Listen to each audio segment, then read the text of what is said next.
95 news speed news కి స్వాగతం.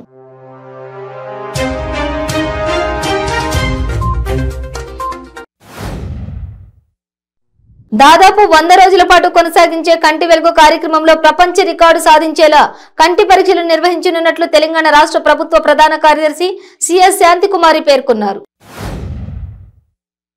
Hyderabad అమీర్పేటలోని Vivekananda community హాల్లో మంత్రులు హరీష్ రావు, తలసాని శ్రీనివాస్ యాదవ్ కంటి వెలుగు శిబిరాన్ని ప్రారంభించారు. మేడ్చల్ మల్కాజ్గిరి జిల్లా దమ్మాయిగూడ మున్సిపల్ పరిధిలోని రాజీవ్ గృహకల్ప కాలనీ బస్తీ దవాఖానలో రాష్ట్ర ముఖ్యమంత్రి కల్వకుంట్ల చంద్రశేఖరరావు ప్రతిష్ఠించిన 2వ విడత కంటి వెలుగు కార్యక్రమాన్ని కార్మిక శాఖ మంత్రి చామకూర మల్లారెడ్డి ప్రారంభించారు.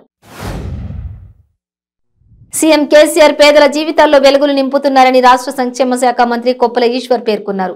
ధర్మపురి పట్టణంలోని కంటి వెలుగు శిబిరాలను ఆయన ప్రారంభించారు. బీఆర్ఎస్ ఖమ్మం సభ ఫెయిల్యూర్ కాలేదు. ఆ సభ చూసి బండి సంజయ్ బ్రెయిన్ ఫెయిల్యూర్ అయిందని మంత్రి వేముల ప్రశాంత్ రెడ్డి అన్నారు. ఎన్టీఆర్ శత జయంతి ఉత్సవాలను పురస్కరించుకుని లోక్ నాయక్ ఫౌండేషన్ ఆధ్వర్యంలో విశాఖలోని విఎంఆర్డీఏ చిల్డ్రన్స్ ఎరీనాలోని ఫౌండేషన్ పురస్కార ప్రదానోత్సవం ఘనంగా జరిగింది. రైతులకు మేలు చేసేలా ముఖ్యమంత్రి జగన్ ధాన్యం కొనుగోలు విధానాన్ని తీసుకువచ్చారని మంత్రి కారుమూరి వెంకట నాగేశ్వరరావు అన్నారు. తాడేపల్లిలోని పార్టీ కేంద్ర కార్యాలయంలో నిర్వహించిన మీడియా సమావేశంలో మంత్రి మాట్లాడారు. మద్యానికి బానిసై మద్యం తాగేందుకు డబ్బులు లేక పిల్లనిచ్చిన అత్తను అతి క్రూరంగా రోకలి బండతో చంపి ఆమె ఒంటిపై ఉన్న బంగారు కమ్మలు ఉంగరాన్ని తీసుకెళ్లాడు కిరాతక అల్లుడు. నెల్లూరు జిల్లా బుచ్చి మండలంలో ఘటన చోటు చేసుకుంది. పశ్చిమ గోదావరి జిల్లా నర్సాపురం జోస్యుల వారి వీధిలో ఈ నెల 15న తాళం వేసి ఉన్న ఇంట్లో జరిగిన చోరీని పోలీసులు 3 రోజుల్లో ఛేదించారు. యోగి వేమన జయంతి సందర్భంగా విశాఖ జీవీఎంసీ అధికారులు ఘనంగా నివాళి అర్పించారు. మేయర్ హరివెంకట కుమారి, జీవీఎంసీ కమిషనర్ రాజాబాబు వేమన చిత్రపటానికి పూలమాలలు వేసి నివాళులు అర్పించారు. భద్రాద్రి కొత్తగూడెం జిల్లా అశ్వారావుపేట మండలం రామన్నగూడెం ప్రజలు తమ గిరిజన పంచాయతీకి అన్యాయం జరిగిందంటూ రోడ్డెక్కి ఆందోళనకు దిగారు. గతంలో వెంకన్న చెరువు వరద కాలువలో భూములు కోల్పోయి రైతులకు ఇప్పటి వరకు నష్టపరిహారం అందించలేదంటూ ఆవేదన వ్యక్తం చేశారు. కంటి సమస్యలు లేని జిల్లా ఏ లక్ష్యమని సిద్దిపేట జిల్లా కలెక్టర్ ప్రశాంత్ జీవన్ పాటిల్ పేర్కొన్నారు.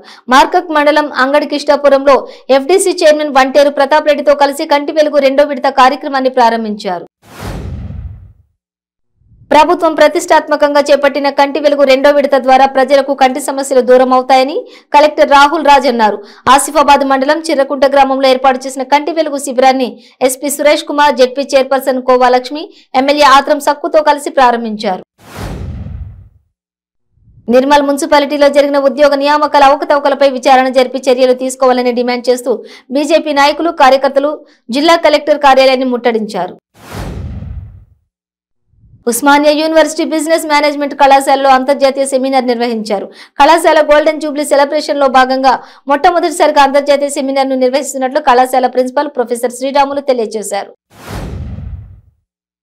క్షేత్రస్థాయిలో ప్రజలకు వైద్య సిబ్బంది అందిస్తున్న సేవలపై డివిజన్ స్థాయి సమీక్షా సమావేశం నిర్వహించి సమస్యలు ఏమైనా ఉంటే పరిష్కరించడం జరుగుతుందని Gudur deputy DM and HO doctor Hanumantharao అన్నారు. సంక్రాంతి సంబరాలు జరుపుకుని ఇంటిల్లపాదితో సరదాగా గడిపి గుండెల్లో ఎన్నో ఊహలు, కళ్లల్లో ఎన్నో ఆశలతో కలలు కన్న స్వప్నం వైపు పయనించిన యువకులకు మృత్యువు కబళించింది.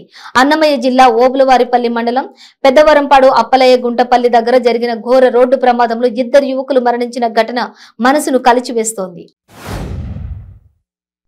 రాష్ట్రంలో కాంగ్రెస్ పార్టీని బలోపేతం చేయడానికి పక్కా ప్రణాళిక సిద్ధమైందని ఏపీపీసీసీ అధ్యక్షులు రుద్రరాజు చెప్పారు. ఇందులో భాగంగా పాదయాత్రల ద్వారా ప్రజల్లోకి వెళ్లి కాంగ్రెస్ పార్టీపై వారికున్న అపోహలను తరిమి కొడతామని చెప్పారు. విశాఖ తీరంలో మత్తు ఇంజెక్షన్లు కలకలం రేపుతున్నాయి.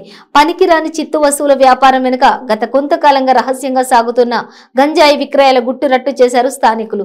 పోలీసుల దాడిలో 35 మత్తు ఇంజెక్షన్లు, 20 గ్రాముల సిగరెట్లలో వినియోగించేటటువంటి గంజాయి పౌడర్ పట్టుబడింది. ఉమ్మడి విశాఖ జిల్లా YCP region coordinator YV Subba Reddy Visakha కైలాసగిరిని సందర్శించారు. జిల్లా collector Mallikarjuna, GVMC commissioner Rajababu అధికారులతో కలిసి విజిట్ చేశారు.